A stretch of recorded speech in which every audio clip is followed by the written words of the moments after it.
Chers amis, bonjour. Une fois de plus, c'est Franck. Aujourd'hui, je vais m'adresser au président français Emmanuel Macron, directement. Je voudrais m'adresser à lui, directement. Parce que pour moi, le président Vladimir Poutine, il ne pourrait pas se rabaisser à la petitesse de sa personne morale et physique pour répondre. Il ne pourra pas le faire. Parce qu'il a montré exactement que c'est ce qu'il est. Une toute petite personne comme ça, physique et morale. Et la médiocrité vraiment de ses analyses et de ses propos me font gerber.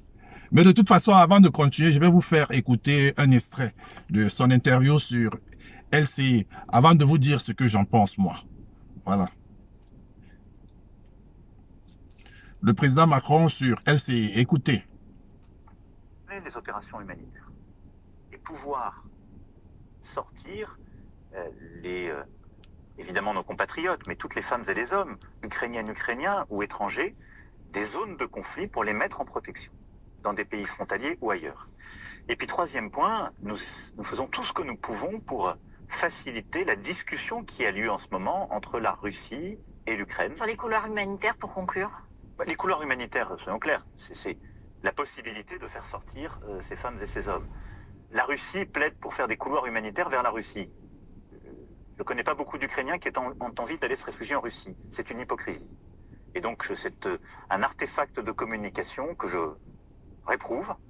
Et les associations qui font un travail formidable, Acted, pour en citer une, mais la Croix-Rouge internationale et tant d'autres, vous diront que les couloirs humanitaires ne sont pas forcément les solutions qu'elles préfèrent. Et donc nous, ce qu'on dit simplement, c'est qu'il faut que les acteurs de l'humanitaire puissent intervenir, qu'il y ait donc des trêves complètes quand ils interviennent, pour mettre en protection les femmes, les enfants, les hommes qui doivent être protégés, et pouvoir les sortir de la zone de conflit. Donc c'est pas simplement des couloirs qui sont tout de suite menacés, et c'est pas ce discours hypocrite qui consiste à dire on va aller... La Russie plaide pour faire des couloirs humanitaires vers la Russie. Je ne connais pas beaucoup d'Ukrainiens qui ont envie d'aller se réfugier en Russie. C'est une hypocrisie. Et donc c'est un artefact de communication que je réprouve. Et les associations qui font un travail formidable, Acted, pour en citer une, mais la Croix-Rouge internationale et tant d'autres, vous diront que les couloirs humanitaires ne sont pas forcément les solutions qu'elles préfèrent.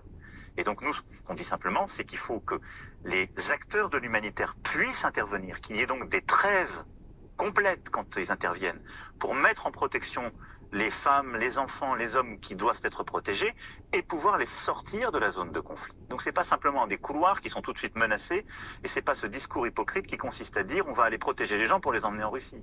Tout ça n'est pas sérieux, c'est du cynisme moral et politique qui m'est insupportable. Donc voilà, la France s'engage. Voilà ce que je voulais que les uns et les autres écoutent. Vraiment, c'est la partie où M. Macron dit que c'est du cynisme moral, et c'est de l'hypocrisie, du cynisme moral et politique.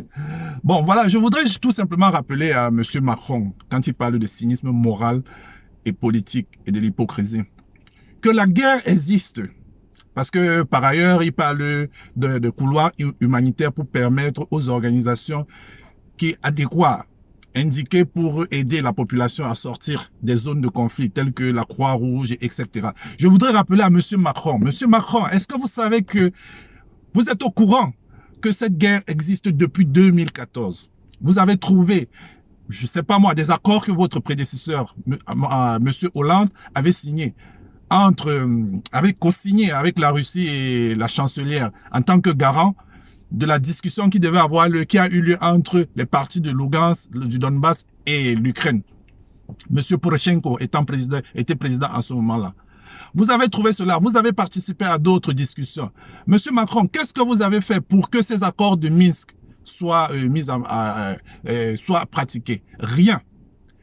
Rien du tout. Vous n'avez fourni aucun effort. Au contraire, vous avez contribué à ce que tout cela ne soit pas appliqué, que tout cela ne soit pas applicable. Chaque fois qu'il y avait réunion, Monsieur Macron, chaque fois qu'il y avait réunion et qu'il fallait commencer à mettre les choses en place, il y avait un bombardement qui venait du côté de l'Ukraine.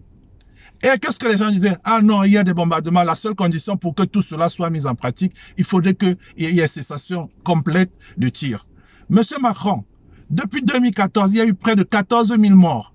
Est-ce que vous avez entendu ou vous avez pris un engagement un jour? Quel effort vous avez fourni pour que la Croix-Rouge arrive là-bas et sorte ces gens de cette impasse? Quel effort vous avez fait pour que la Croix-Rouge arrive là-bas, monsieur Macron, et que ces enfants soient aidés? Qu'il y ait des couches, qu'il y ait de la nourriture, qu'il y ait même des serviettes hygiéniques pour des femmes. Monsieur Macron, vous avez une femme. Bon, j'espère qu'elle est votre femme d'ailleurs.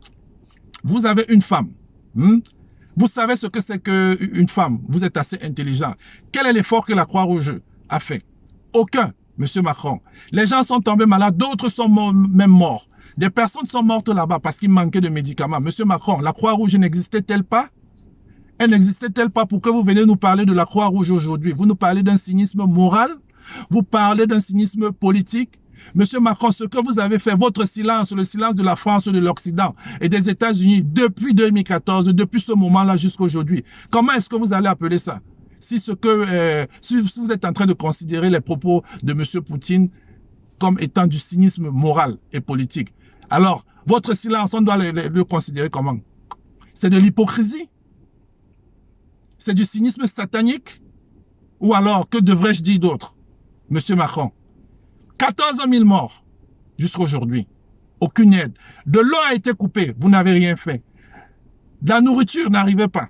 Vous n'avez rien fait. Monsieur Macron, l'électricité a été coupée. Le chauffage, même en période d'hiver. Vous n'avez rien fait. C'est quel type de cynisme? Trouvez des mots et envoyez-les-moi. Moi, je voudrais bien savoir, monsieur Macron. Quand vous vous asseyez sur des chaînes de télévision ou vous interdisez des autres chaînes de télévision de travailler et d'apporter le contre-pouvoir, de contredire tout ce que vous êtes en train de dire. Vous venez nous parler d'hypocrisie, monsieur Macron. Il n'y a pas plus hypocrite que vous. Il n'y a pas plus hypocrite que vous. Vous devrez même avoir honte de passer sur des chaînes de télévision et être capable de dire tout ce que vous êtes en train de dire. Vous êtes même en train d'insulter les Français en même temps. Vous insultez le monde entier parce que vous avez comme impression que tout ce que vous dites, on va seulement gober. Les gens ne sont pas intelligents. Nous ne sommes pas assez intelligents pour comprendre ce qui est logiquement vrai et ce qui ne l'est pas. Entre ce que vous dites et la réalité de ce qui est sur le terrain. Parce que vous vous dites que c'est un coin fermé? Non. Est-ce que vous avez vu la presse russe est interdite de l'autre côté de l'Ukraine? Des presses de tous les pays qui essayent d'être contre ce que vous êtes en train de faire sont interdites. Ça veut dire que les informations de ce qui se passe là-bas, personne ne peut les avoir. Seulement vos médias qui ont accès. La zone où il y avait des conflits depuis 2014, des gens n'arrivaient pas, ils ne pouvaient pas prendre des informations. Monsieur Macron, qu'est-ce que vous avez fait de ça? Arrêtez de prendre des gens pour des cons. Arrêtez de prendre des gens pour des imbéciles, parce que nous comprenons, nous sommes assez intelligents pour comprendre, monsieur Macron. Il faudrait que vous le sachiez. Si vous voulez insulter les gens, insultez la population française, insultez votre peuple. Arrêtez de prendre des gens pour des cons. Voilà des gilets jaunes qui sont sortis l'autre jour. Ils ont manifesté contre votre, je ne sais pas moi, comment dirais-je, comment je vais appeler ça. Vous vous représentez encore aux élections avec tout ce bilan négatif que vous avez. Vous n'avez rien fait durant votre premier mandat pour la France. Qu'est-ce que vous comptez faire? Qu'est-ce que vous comptez faire? Pourquoi vous vous représentez? Occupez-vous de ça. Les gilets jaunes sont sortis. Ils ne veulent pas de vous. Occupez-vous de ça. Ou alors, devrais-je demander aux États-Unis d'envoyer, je ne sais pas moi, le vice-président pour qu'il aille à la place de la Concorde ou, je ne sais pas moi, là où il y a la Tour Eiffel, organiser une manifestation et dire, voilà, les gilets jaunes ne veulent pas M. Macron. M. Macron, quittez le pouvoir. Allez, ne vous représentez plus. Mais arrêtez ça. À un moment, il faut arrêter. Arrêtez de prendre les gens pour des cons, cher monsieur. Arrêtez de prendre les gens pour les cons.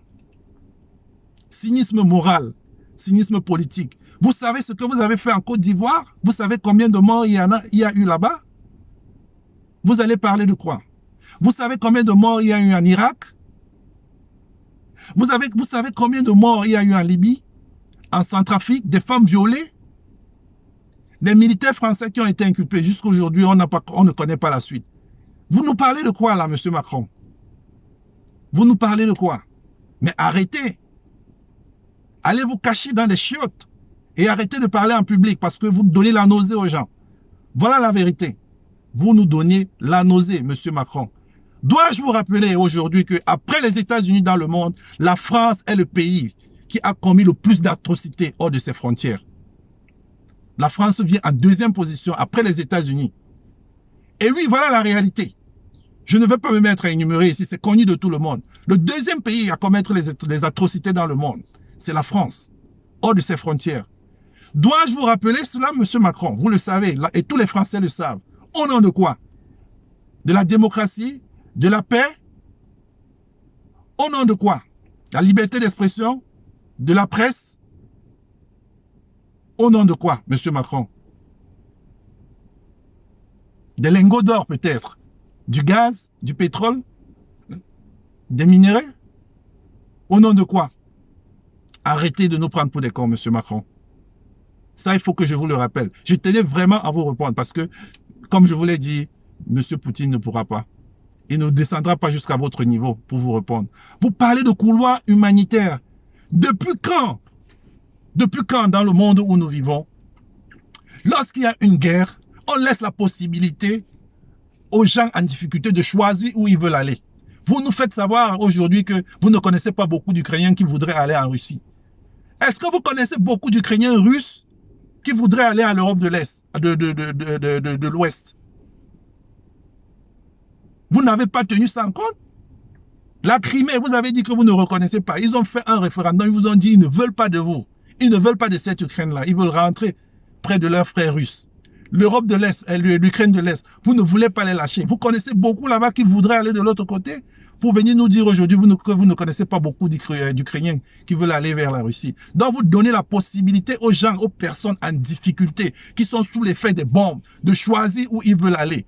Ils ont choisi quel pays? La Roumanie, la France, je ne sais pas moi, la Pologne peut-être. Dites-nous, soyez clairs. Aujourd'hui, regardons sur la carte, regardons la position de la Russie par rapport aux zones de conflit. Et regardons la position de la Pologne et des autres pays. Vous allez nous dire que quelqu'un est aujourd'hui en France, il y a la guerre, et la personne dit non, non, non, je ne vais pas rentrer en Italie ou en Suisse. Je ne veux pas rentrer en Allemagne. Moi, je veux plutôt aller en Angleterre. C'est au Canada que je voudrais aller. C'est au Canada que je voudrais aller. Vous trouvez ça logique, vous? Est-ce que vous trouvez ça logique? Ah, moi, je comprends parfaitement la chose. Il y a un autre plan derrière. Mais vous n'avez pas fait un idiot, vous le savez aussi. Vous n'avez pas fait un idiot. Arrêtez de nous prendre pour les cons. Arrêtez de prendre les gens pour les cons. Restez tranquille dans votre coin. Je pense qu'il serait mieux pour vous de vous cacher dans les chiottes. Voilà la réalité. Merci. J'espère que ce message vous parviendra et que vous en ferez bon usage.